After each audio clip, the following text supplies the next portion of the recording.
Hello, John Thompson fans. This is John Thompson back here with a YouTube video. I know this video is like completely late and all that. It just happens, but yeah. This is obviously a 53-man roster. I touched based over it on my podcast, but I kind of forgot to do it here, so that's why this video is a little late. Otherwise, this would be on Thursday. I'm gonna put the link to that podcast. It's on Spotify down below in my channel. Don't forget to pick up the Steel Guns merch. I'll link that down the bio as well. I hope you like my new logo. Just Plays 412 over here. JB 412 now. Well, same thing, but you'll go follow him on Twitter. I'll link that and his channel. Let's get on to the video. Anyway, 53-man roster. That was on Tuesday. It's now currently Saturday, so boy, did I make a big mistake there. But yeah, let's just talk over it. We kept, by starting off the offense, which we kept 3 quarterbacks as expected. We took Big Ben, expected Rudolph, because, you know, he's the backup, and then Haskins. So, very, very good people. Overall, very good group of guys there as we get on there. For running backs, we took 5 if you include the fullback, 4 if you don't. Fullback being Derek Watt, so we kept him. I like the fullback. I think, you know, having a fullback position's good. It's that old gritty. You know, you can thinking like halfback dive, not fullback dive, hand it up the middle for like 2 yards or something, get that, you know, touchdown, whatever. Old gritty, you know, back in like the 70s. But yeah, we have Kalen Ballage, who made the team as a backup. Najee Harris, the lead ball carrier, who is going to have at least 3,000 yards combined. Maybe even 4,000 yards.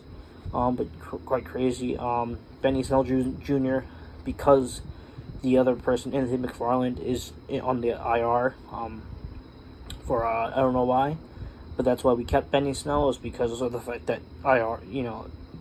So really, we technically still have 4 running backs. It's just one of them happens to be, you know, Benny Snell, because of one of our running backs is on IR. So overall, not bad. Najee Harris is definitely going to get in. I would like to see maybe Kellen Ballage come out there for more like a split halfback stuff. I think we'll get a nice mix of that in there. A good, you know, mixture. I don't think they did too much of that because of the preseason. They only give away a few of their tips and tricks, but I think we're going to see a lot of good stuff there. As for our offensive line, we have only 2 guards, which is Trey Turner and Chuck's, not Chuck, what am I thinking, Chuck, offensive line, but Kevin Dotson. So we need guard depth because we have no guard depth. Now, we could always just move people from our practice squad up and move players around, or like also part of the extension here is the other extension we have here is the fact that we're going to go and possibly end up trading or signing someone like, you know, the other, you know, the Witherspoon trade that just happened yesterday. Was it yesterday? Yeah, yesterday, which I will also be talking about. Surprise, we traded for Seattle next year 5th round pick for a cornerback in I believe it was Ahkello Witherspoon, who my friend from the Niners says he's good. I'm getting mixed things. I hear people saying he's good from the Niners, who PFF ranked him in top 4 all in terms of the rating in 2020. So but you know, there's a lot of people saying, you know, he's terrible. Can he come out and start? I don't think he's starting. I think we're putting Pierre and/or Sutton on the outside. But he's valuable depth. We're going to go in with 4 cornerbacks. Everyone knew this. And, yeah. So, originally, when I get to defense, I'll talk more about that and sort of the movement of the team, because one of our roster spots had to be, you know, cut and whatnot. And I'll say who. Obviously, you probably already know because of what happened. But, yeah, on to the offensive line. Let's get back to that. Zach Banner, IR. So, if Kendrick Green, who's just going to be the starting center, Joe Haig, J.C. House, our backup center. Then we have Dan Moore, who could potentially see the start at left tackle because Chukwumu Okorafor could see the start at right. That's assuming that we don't bring someone up. I assume if we're going to bring anybody, it's going to be for guard because of the lack of guard position, but who knows? That's that. We're going to go into tight ends. We have Ebron, Frymuth, and Gentry. Pretty much playing that, this is what we expected. It was either going to be Gentry or Rader, or Kevin Rader. Rader made the practice squad, so good for him. But yeah, this is going to be, Zach Gentry kind of knows the team, so that's why I expect them to make it. Frymuth, obviously, a second-round pick. Rookie, gotta keep it. And Eric Reardon's the guy who we signed last year, and to that 2-year contract. So it only made sense. And then back to our pretty much the wide receiver group from last year. Nothing has changed. You have your kick returner in Ray McClown, which is nice. Then you have Juju, who hashtag trade Juju. I'm spotting that until what happens. Hate it or not, but yeah, hashtag trade Juju. James Washington, who I think should start over Juju, but that's just me.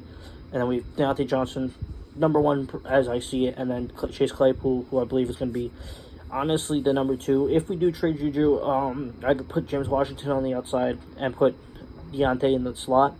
I just feel like Deontay more fits the slot. Obviously, let your ideas down there. But that's our starting offense. No changes from the offense with that trade. It's on the defensive side. It's actually going to be coming up right now as we talk about defense and the defensive line. That being said, we unfortunately, Henry Mondo made the 53 just so he could be cut once we brought in Witherspoon. It is what it is. It was worth. I think that was unfortunately a part of it. I think it's worth it. He was only a depth piece. It's not like he was a starter or anything. So he came in for like a fullback like last year and whatnot. Potentially, but yeah, that was that. That being in, we have Tyson Allo, starting D tackle. Isaiah Buck's backup. Carlos Davis is another backup. We have Cameron Hayward, and then we have Isaiah Loudermilk who are playing, who are both our right ends, and then our left end, Stephon Tuitt, who's currently injured. He's currently on IR, so we're gonna have Chris Wormley be starting, which brought him in last year. He made the roster again, so hopefully he'll be. I'm not worried about the front 7 or the D line at all. Chris Wormley, Stephon Tuitt, both can be playing well. So yeah. We're going to get into the linebackers. The old, the good old guys. Starting off with our edge linebackers, we're going to have the 2 starters, TJ Watt, who should be signed. I'm surprised he wasn't signed yesterday. Payday Friday, apparently not. He has one didn't sign today. It's currently Saturday. Come on, sign TJ Watt. What are you going to expect him to do? What are you going to sign? If you don't sign him this current week, we're looking we're getting very close to that. It's just bad. Just sign him already. Anywho, and then we have Alex Highsmith, who rookie last year came in for when Bud tore his ACL. Here you go. You're gonna get who you want. That being said, we're gonna get, and then we have our depth. We have one Melvin Ingram who signed. He made the roster. Great signing. Good veteran. Good move around on the end positions as well as linebacker. So it's a good mix, in my opinion. And then Jameer Jones. Unfortunately, no Quincy Roche, who should have made it over our actual middle linebacker, over Ulysses Gilbert III. Potentially, he should have made it even over Robert Spillane. But those are the 2 people that made it, unfortunately. And Roche did not make the practice squad. He got swooped up by the Giants, which was expected on him. But the 2 starters at middle linebacker, we have obviously Devin Bush and Mr. Joe Schobert, who we just traded, who we actually just fleeced from the we just straight yoink picked them up, stole them. Such a good pickup and buy. Him, Buddy Johnson, a rookie, so we at least have him. I'm happy about that. And then Robert Spillane, Ulysses Gilbert III, and Marcus Allen to round that out. Marcus Allen is very good because he's good for a nickelback. In case injury happens, you can put him in there because he did play free safety, so it does give you an ability to sort of convert him. Honestly, you could not saying this is something obviously Madden, but you can convert the guy from linebacker to a strong safety if you wanted to, and he'd probably be better. I don't think he'd be starting caliber strong safety, but it's good depth. That being into the safety position, we took our 2 free safeties is one Trey Norwood playing obviously back up to the one Minka Fitzpatrick, the All-Pro, the not saying the next Troy Polamalu because that's a big shoes to fill, but a much needed player. Good pickup and a good defensive leader. And then and the strong safeties one Terrell Emmons last year possibly, so who knows what happens with him. And one Miles Killebrew as depth. Those round out those are our two safeties, and to our cornerbacks, the four that we have on the main roster. Adding the fifth one, I will add at the end, even though it's technically not.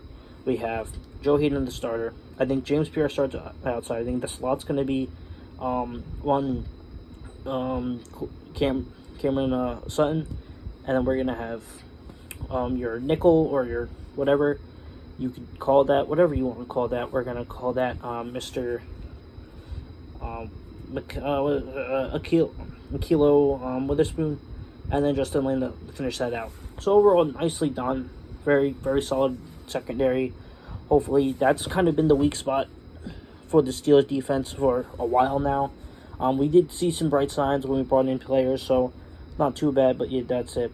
And then we get to our specialists, our three guys. We have Christian Kunz, long snapper, Presley Hardman, our rookie punter, and then one Mr. Chris Boswell to join the team once again.